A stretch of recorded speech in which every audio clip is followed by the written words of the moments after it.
Greetings, my name is Christy Boggs and I'll be your guide as we work our way through the journey that is known as discovering and utilizing ideas and information. I hope you're as excited as I am for this class. This will be the 6th time I have taught this class, and I've just spent the last month doing a total redesign with the hopes of that you'll be able to find it more flexible, more interesting, and more useful to your real life.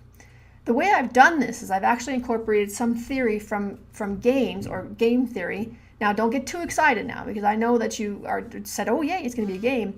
Unfortunately, I'm not either talented enough nor imaginative enough to make it a really good game, but I have incorporated many elements of gaming into the class. Hopefully you'll be able to recognize those and see them as we go.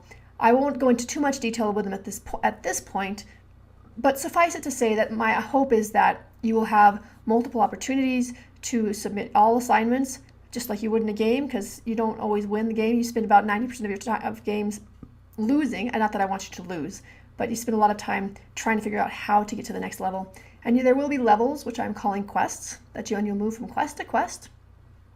And as you gain skills and knowledge and points, you'll move forward in the quest. In addition, you'll have a lot of opportunities to try many different activities on your way through this. So for every quest level, you need 140 to move to the next level, 140 points, excuse me, to move to the next level. You can max out at 200 points, but there are 300 possible points, which means that you have 300 points of activities to get 200 points if you want to get a perfect score, or 140 points if you don't care about the perfect score. So that's kind of how this is going to work.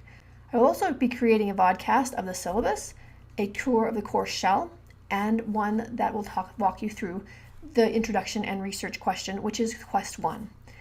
I am your instructor, but I am also an instructional designer for outreach credit programs, which means I work with faculty who teach both online and in our distance programs generally, and I help them to create more interactive, more interesting, and more meaningful courses for students.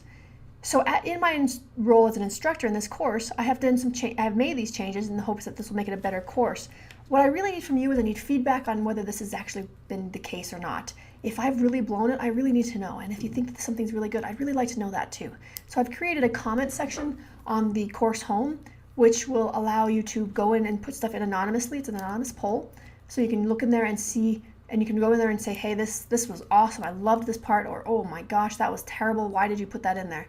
So I just want you to keep that in mind and be sure to do that.